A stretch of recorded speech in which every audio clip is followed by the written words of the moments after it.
one of the things I'd like to just mention is that this is a topic that was very important to me growing up and learning about it when I went to college.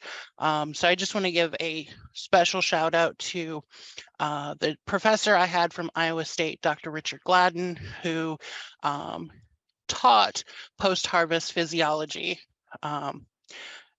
during my time there. He's since retired, but I like to give him props for this because he taught a class that was completely physiology based in a very fun way. So our topic today is using fresh produce. And like I said, this was a topic that I loved growing up. I started learning how to grow produce and how to use produce at my grandparents' house. And cooking and horticulture or gardening, really two sides of the same coin, learning how to utilize that produce that we're growing.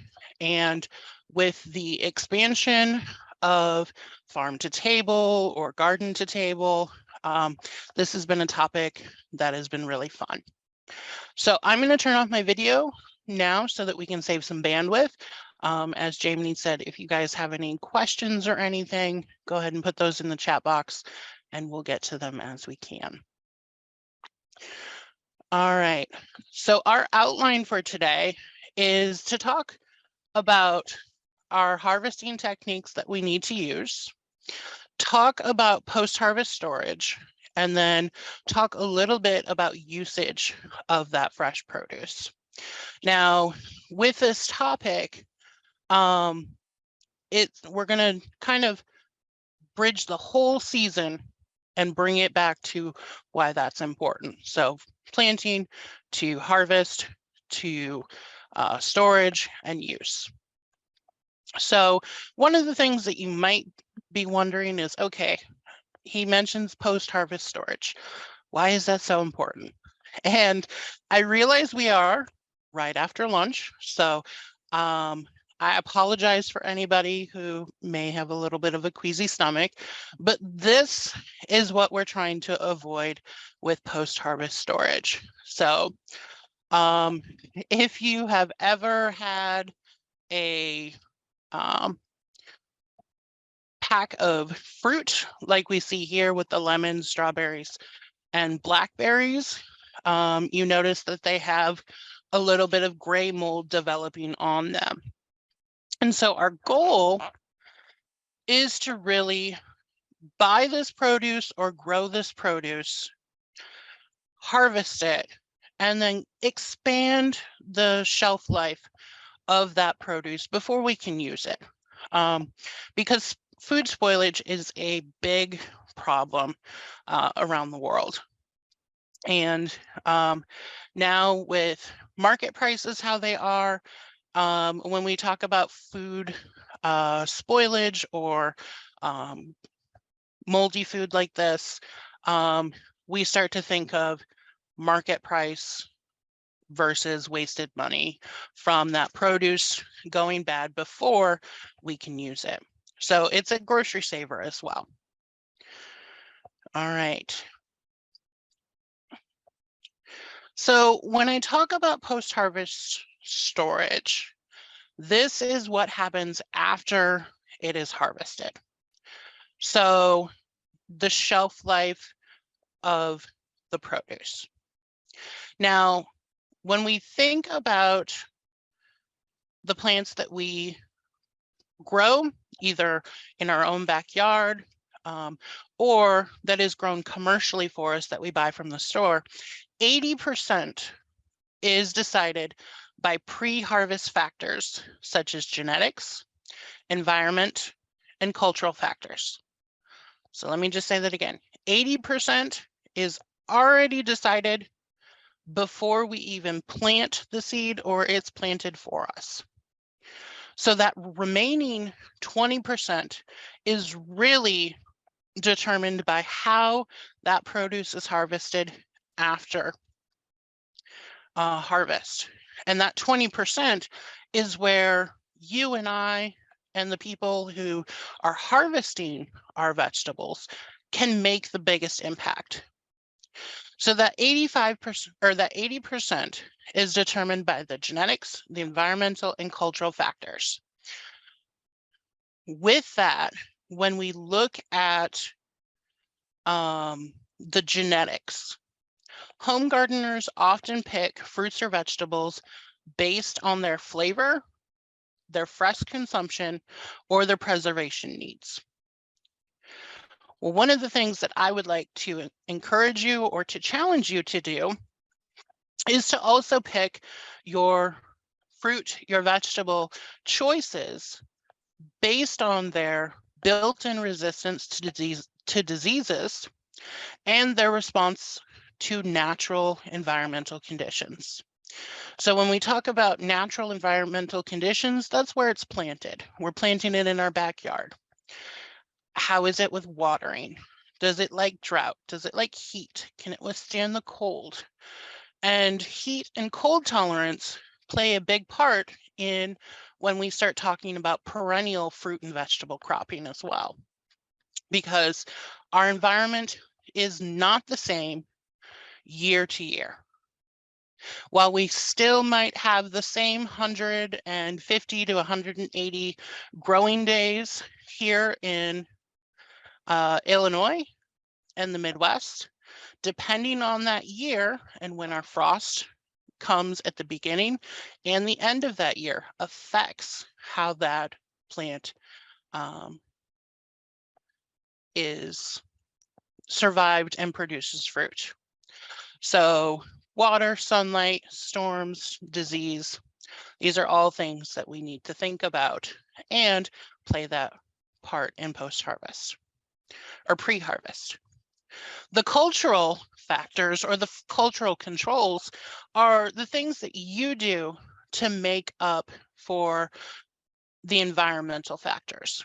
So if we have a drought year, it's watering.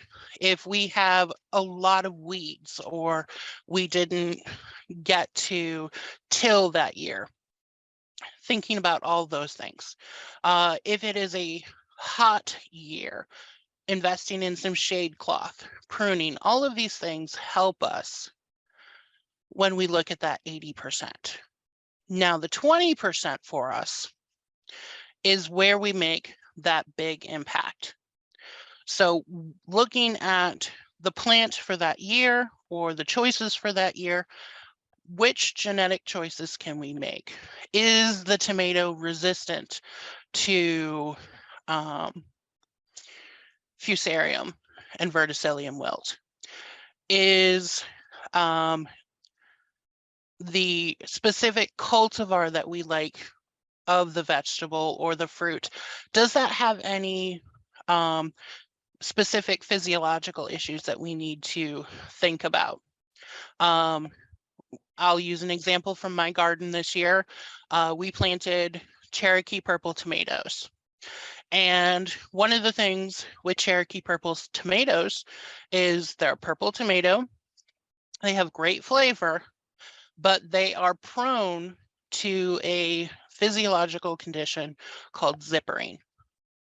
And so you have a little bit more blemish that you have to work with those tomatoes.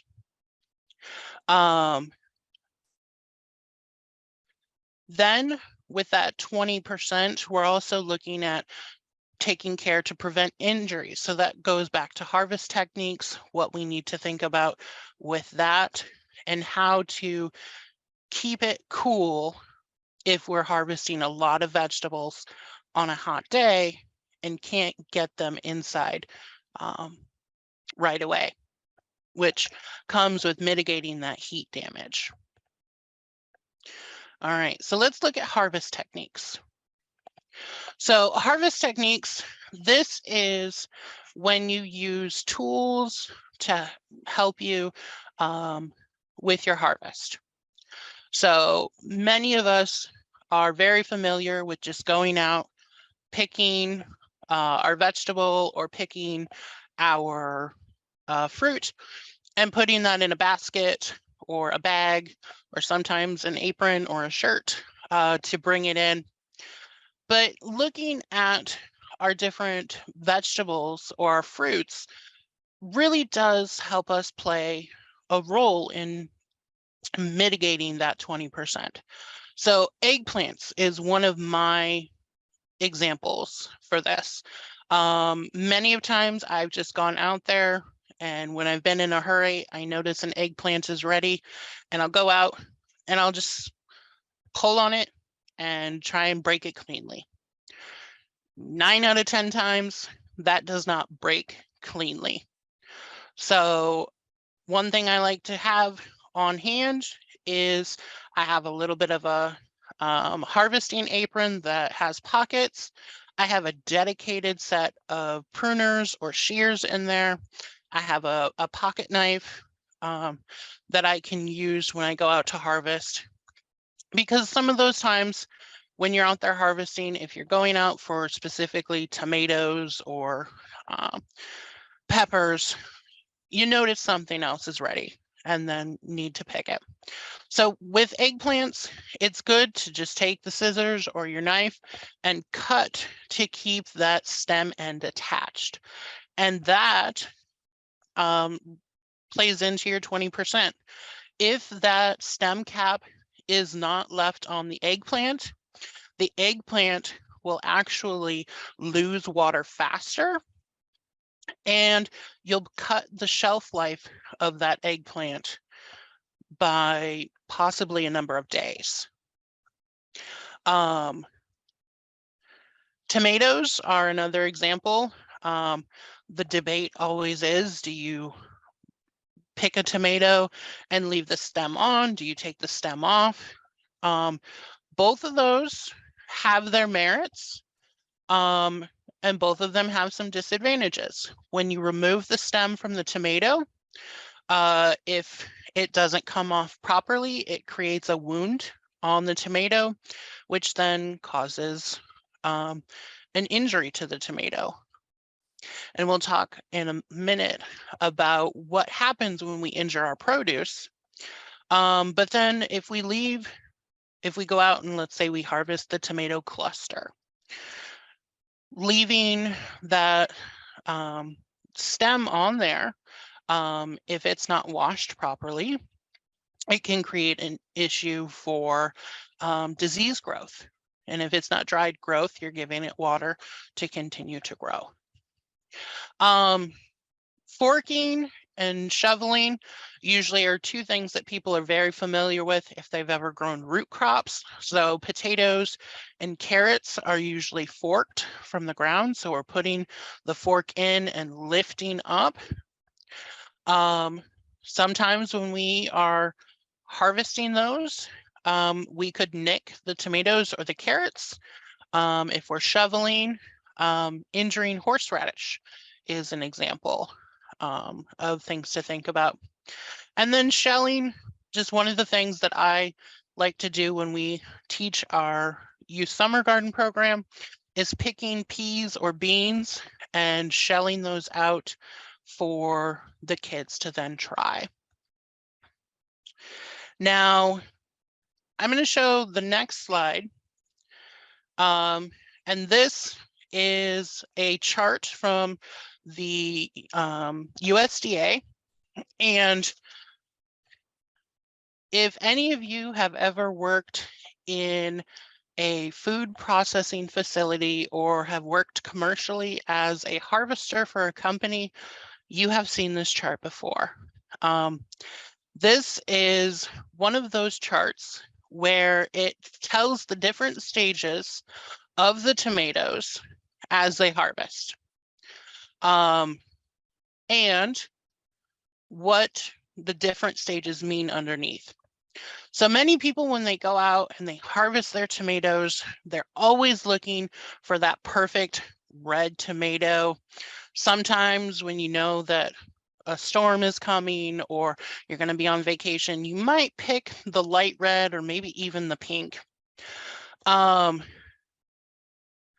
But there is something to think about, and it's what is the perfect stage to actually harvest a tomato?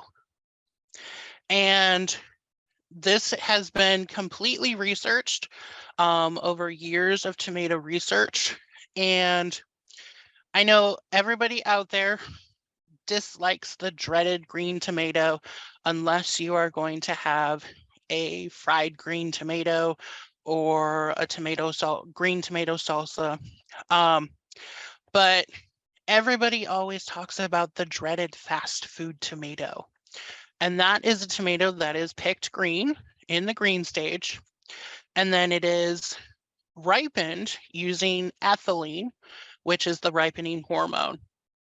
And many of us have heard about this through our lives. When I was a kid, it was put the tomato in the windowsill or put the tomatoes on the counter and they'll start ripening, especially if you had a lot of tomatoes. Another one is put the tomatoes in a plastic bag, put an apple in there, and they'll ripen before 3-4 days. Well, one thing that we can do is pick the tomatoes at the breaker stage. So the breaker stage is when that pink color just starts showing and becomes noticeable. These tomatoes are physiologically mature and will develop their red color naturally.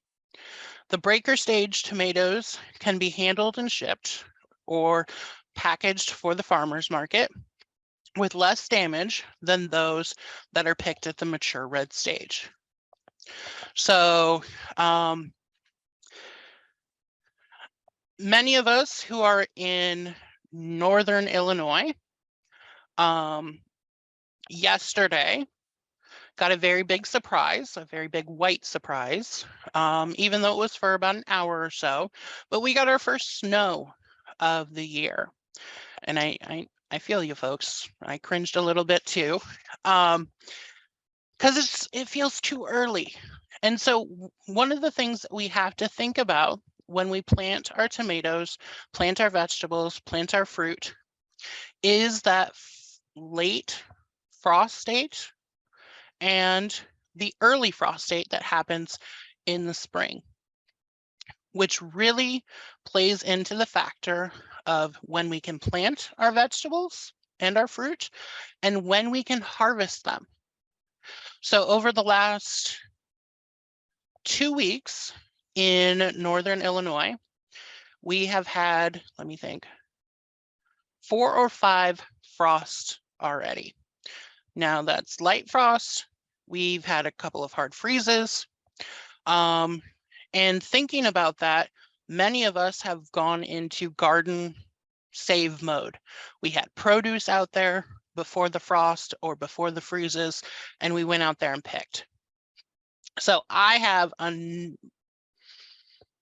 2 laundry baskets full of tomatoes that I went out there and picked. Some of them are in various stages that are on the chart here.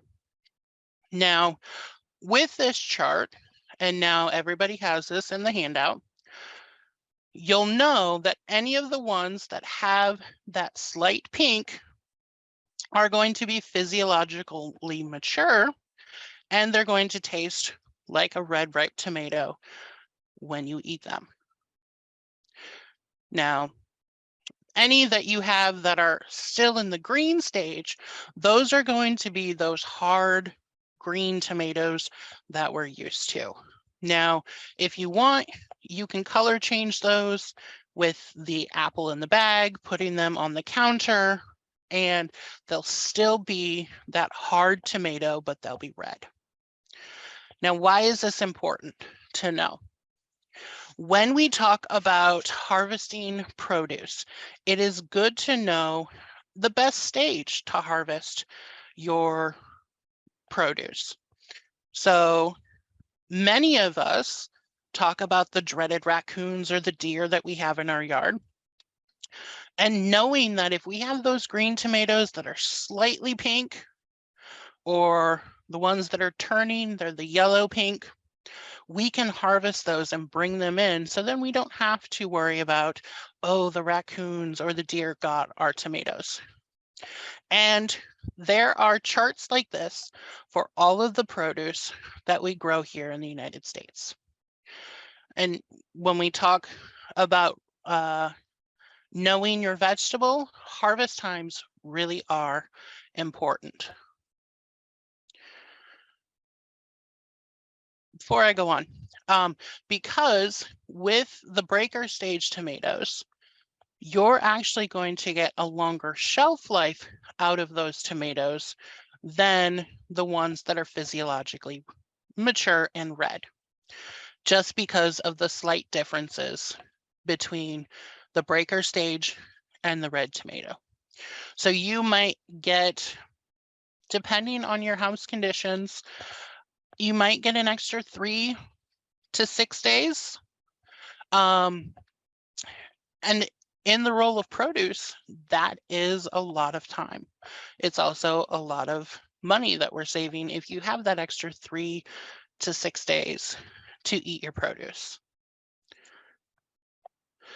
All right, so I mentioned ethylene, which is that natural gaseous plant hormone that helps plants ripen. When we store our vegetables and our fruit, it is good to know which produce produces ethylene and which are ethylene sensitive. So a couple of examples here on the slide: apples, melons, and tomatoes are ethylene producers. So if we think about that, setting the tomatoes on the shelf or on the counter, they all start ripening, and it's because they're all producing ethylene. Apples, we can put an apple in there, or if you've ever harvested apples and you put them in a bag that is not well ventilated, you can end up with a bag of composted apples within a week or two. And I'm sad to say, the first apple harvest I had this year of going to the apple orchard, I didn't change bags when I got home. And by the end of 2 weeks, when I got home from a work trip, I had apple compost in my bag. And with our ethylene sensitive, we can think about where we place these so that we're not putting them together. One of the things that I always talk about doing a fruit or a vegetable presentation is where you put them in the fridge or where you put them on your counter. And this is the example that I always give. If you put an ethylene producer with an ethylene sensitive, you are shortening the shelf life of that produce.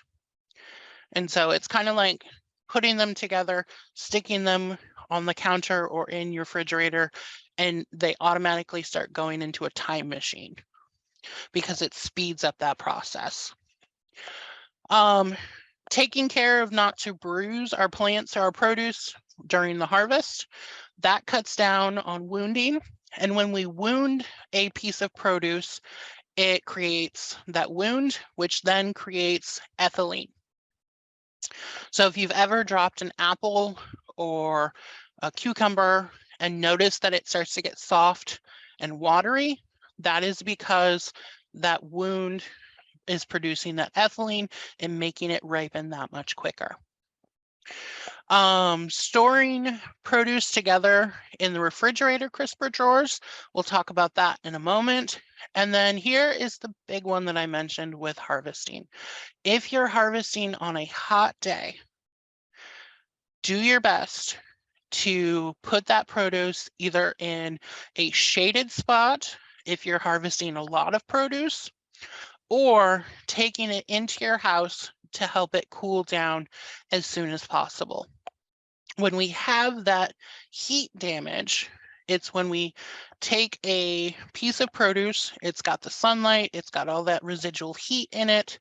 And if you think about that, the heat starts damaging the fruit, not only on the outside, but on the inside, which then causes more wounding to happen.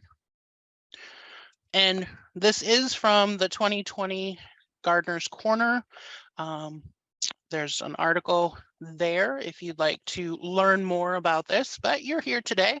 So we're going to keep on talking about our shelf life. So I've mentioned this many a times. It is the amount of time from your produce that you've picked up at the store, you've harvested, you've brought it home, and how long it takes before that starts to go bad.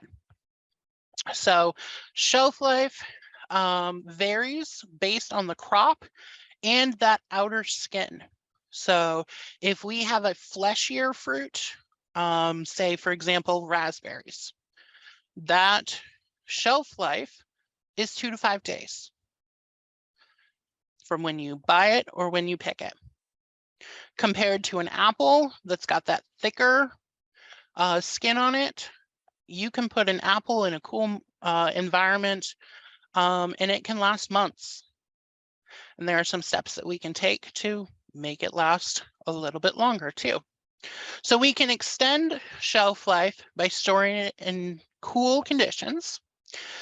Fridges, basements, cellars are often typical places that are used to cool fruit or vegetables. Commercially, if you've ever visited an operation, they have special cooling rooms that are needed, but we don't need that as homeowners.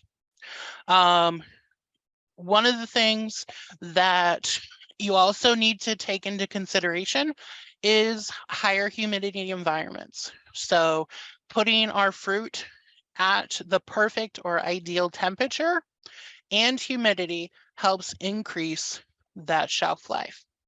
Now, when we talk about that humidity level, somebody I know out there is thinking this right now. How do we control humidity in a refrigerator?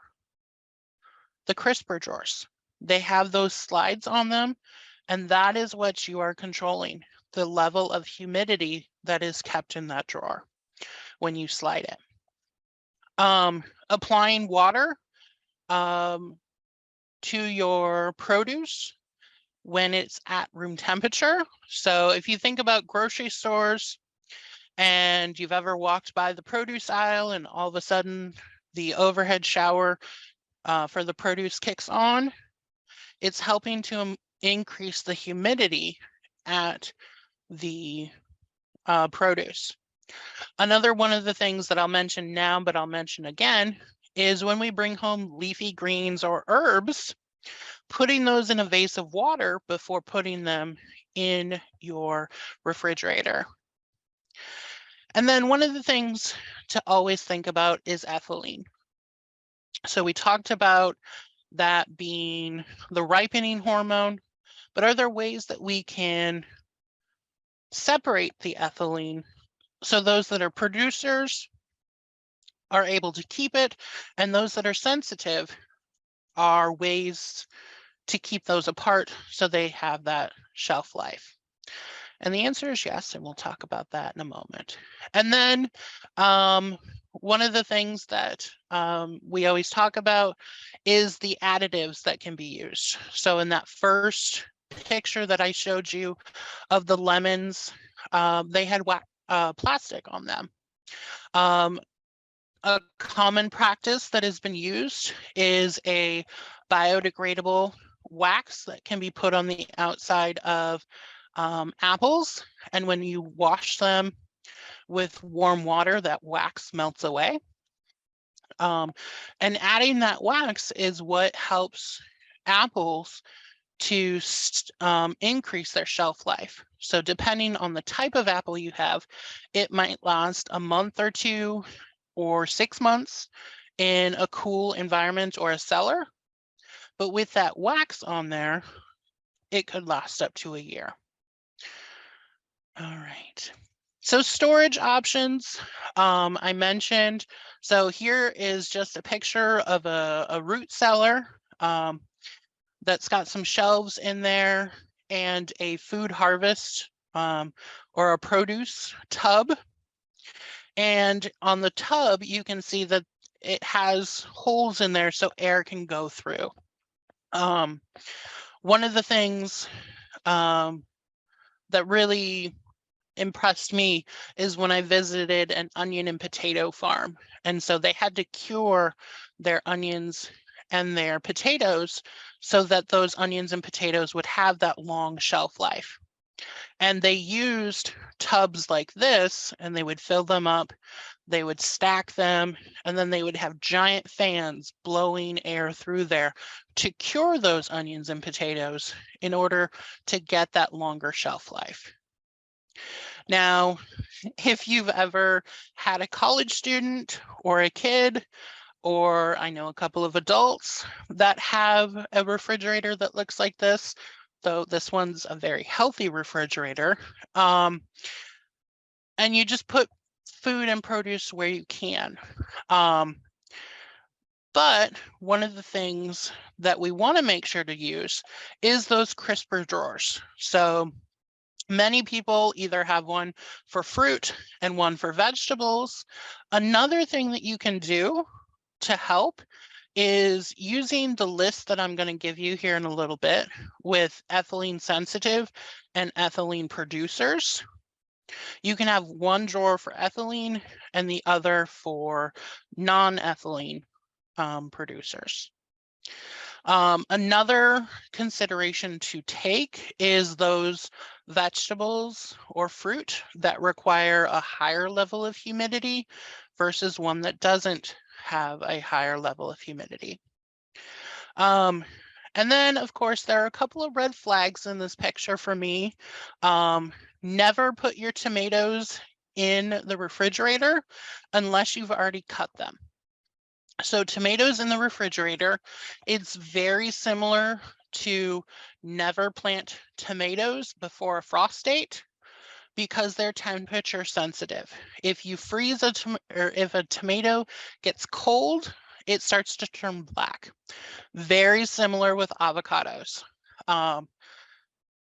Avocados are temperature sensitive just like the tomatoes, and they will start to turn black as well because of that cold damage. Now,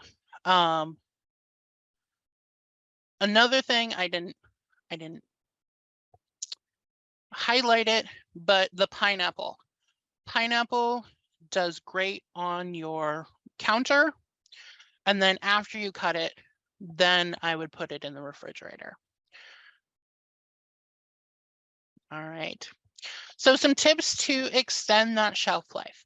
Be careful to not drop, bruise, or have any picking injuries with your produce. Harvest the produce during the coolest part of the morning to help limit the heat damage. If you are harvesting, say, later in the day, maybe afternoon, use some shade.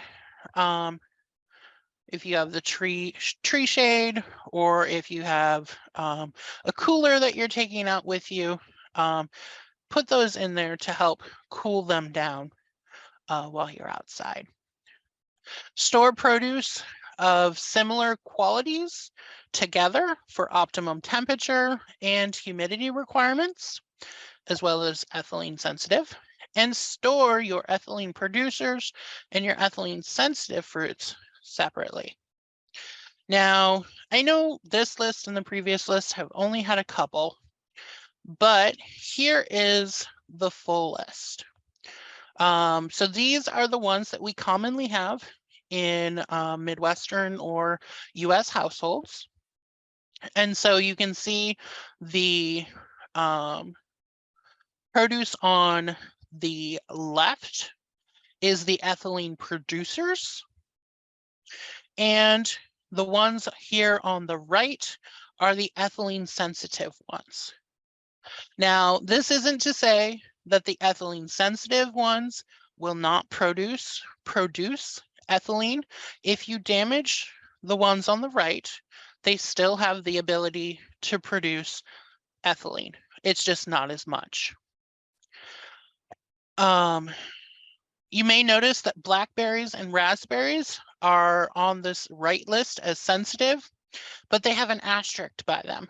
And so they are on the ethylene sensitive list because blackberries and raspberries are very common for gray mold. And that's that gray fuzzy that you see on produce.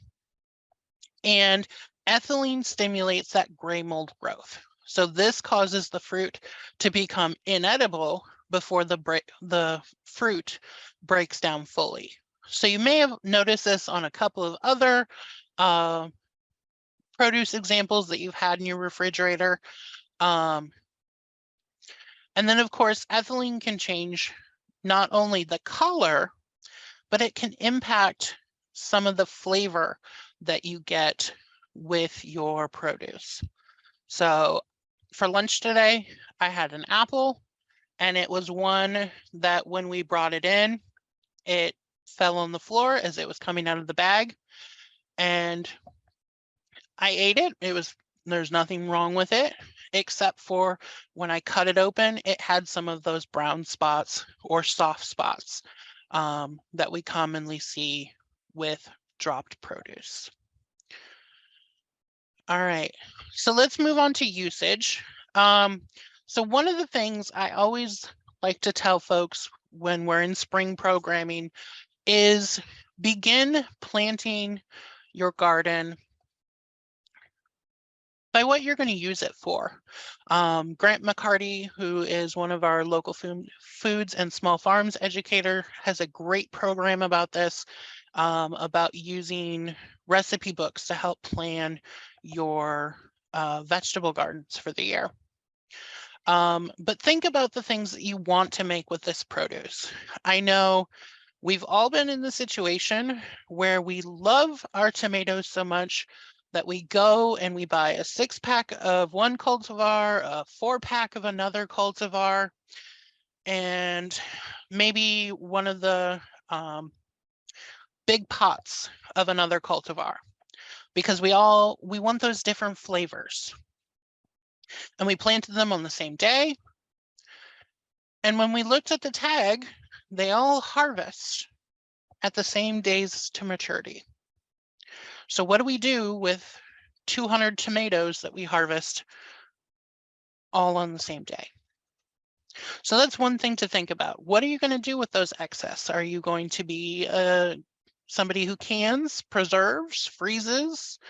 Do you have a recipe that uses a lot of tomatoes, maybe like a tomato soup or a salsa or a pico? Or one of the things when I had a lot of tomatoes this summer was bruschetta was one that I tried. And so thinking about that, when you plant it, what you're going to use it for, spend time looking through some of those recipes. One of the things that I love to do during the winter months when I have nothing better to do because it's snowy and cold outside and I can't garden is look through recipe books on things that I either want to make or I like to make.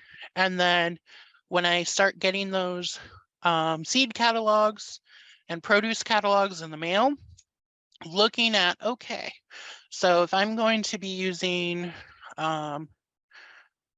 tomatoes to make a tomato soup, well, I'm going to want some Roma tomatoes. Always wash your produce before use. If you wash your produce before you store it, you can have some humidity issues that cause disease while it's in storage.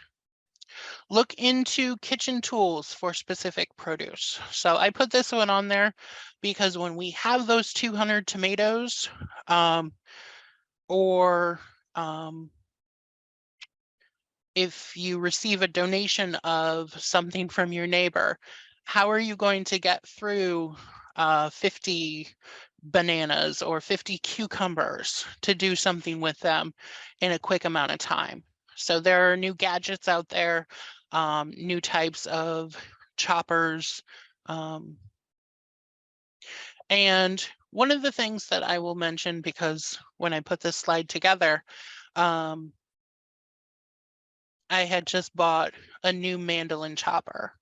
And for those that don't know, those are the flat ones that have the blade and you just run the produce back and forth. Well, I came across one that had ability access to it, mobility access. So if you were a person who couldn't hold the produce and chop at the same time, you could put the produce in there, and then it had like the slap chop or the button to push the produce for it to slice for you. So if you have aging family members, that is one thing to look at. And then fresh, canning, freezing, how are you going to consume it? So if you end up with 200 tomatoes, what are you going to do with it? Well, I'm not specifically going to talk about examples of preserving today, but one of our teams with University of Illinois Extension has loads of resources and loads of recipes on preserving, canning, freezing, fermenting, and drying. And different recipes that you can look at.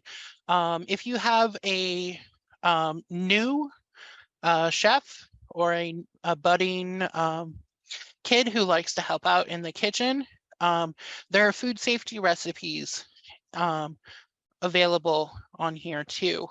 Food safety resources that you can use. And then of course, the link to the National Center for Home Preservation, which helps have those information guides as well. If any of you have subscribed to our Gardener's Corner articles that we send out, this is a recipe that you've probably seen.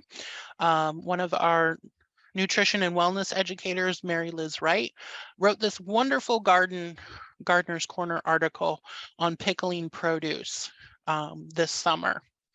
And so it's an easy to follow recipe. Many of us are very familiar with pickling cucumbers, but I invite you to look at pickling other produce because it's not just for pickles or for cucumbers. Pickled carrots or pickled zucchini, she talks about the different produce that you can pick and the spices and additives that you can add in there to make your pickles what you would like. Another place to look at, so if you are somebody who has not been blessed with inheriting the cookbooks of a relative or a family member or finding them for cheap at a garage sale, you don't have to go out and buy any special cookbooks. We have a resource for you. So the Eat, Move, Save website, which is right here. And this has all nutrition approved, delicious recipes on our website that you can go in there and try. And one of the things I love about this website is when you have that abundance of produce, or you want to make a dish with a specific piece of produce or protein, you can type that into the website here, and it'll give you all of the recipes that fit into these categories for that specific prompt that you typed. So if you have green beans or carrots, you can type those in there and it'll search through the entire database and give you a kickback of recipes that involve that produce. One thing I will share with you guys, because I've used this in my growing and preserving herbs presentation, is the best practices for storing herbs. And this is a presentation that I developed with a professor from Iowa State, Dr. Cynthia Haynes. And we were looking at the best ways to store and preserve.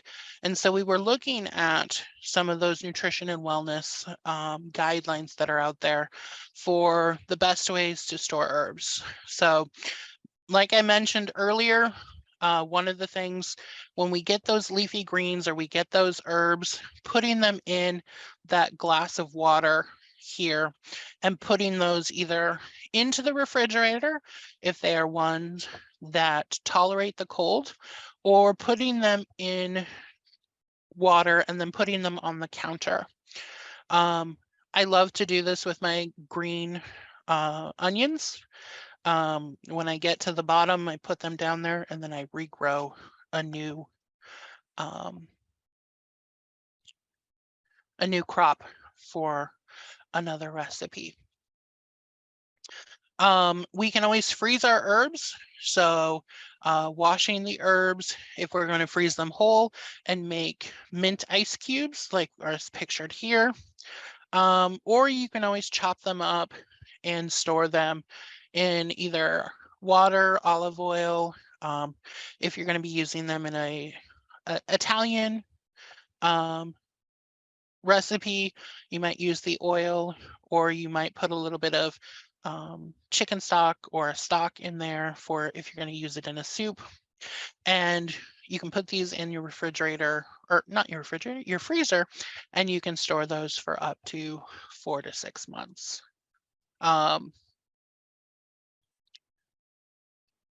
Word of caution, just when you chop the herbs and then they go into the freezer, they do become watery because the cell membranes have been broken down when that water freezes.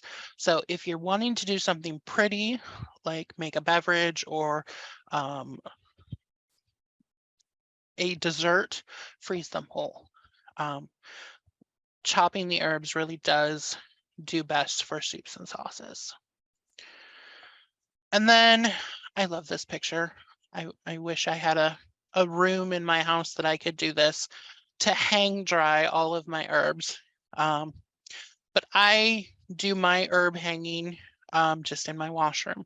It's what I was taught when I was a kid by my grandma. So it's what I did. I took the bundle, tied it with string, and hung it upside down. So you wash the herbs, shake them, pat them dry. You can either expose them to warm, dry, well-ventilated air, but sun drying your herbs is not recommended because you can lose the flavor or the color.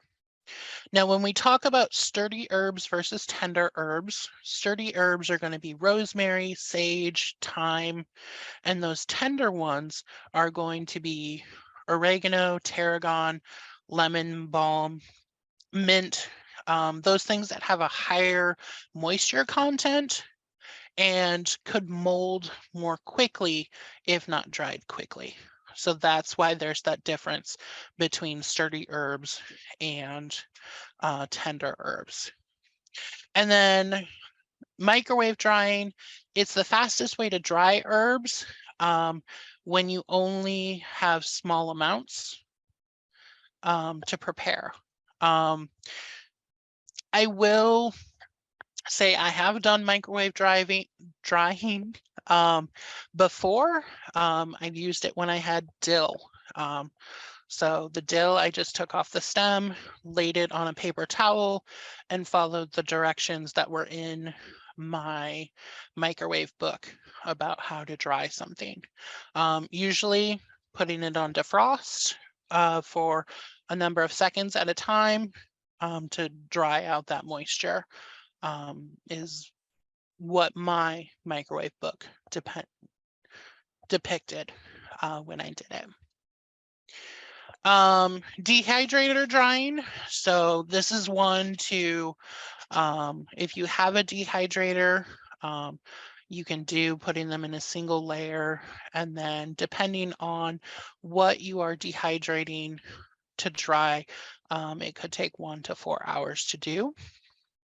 Oven drying, this is one that I have not done before, but laying the leaves on paper towels without allowing the leaves to touch. Cover them with another towel and then layer that up to at least 5 times to be dried. And then you put them in a cool oven. The oven light furnishes usually enough heat to do an overnight drying. On humid days, oven drying is especially nice for mint, sage, and bay. The leaves dry flat and they remain that good color. And then what do you do after you've dried your herbs? Leaves that are dry can be crispy and crumble easily. So if you want to ground some of those herbs, you can also store them whole and place them in an airtight, cool, dry, dark area for best storage. Now, one of the things I will just mention, most people store their herbs over the stove or next to the stove because that is where they are when they're cooking.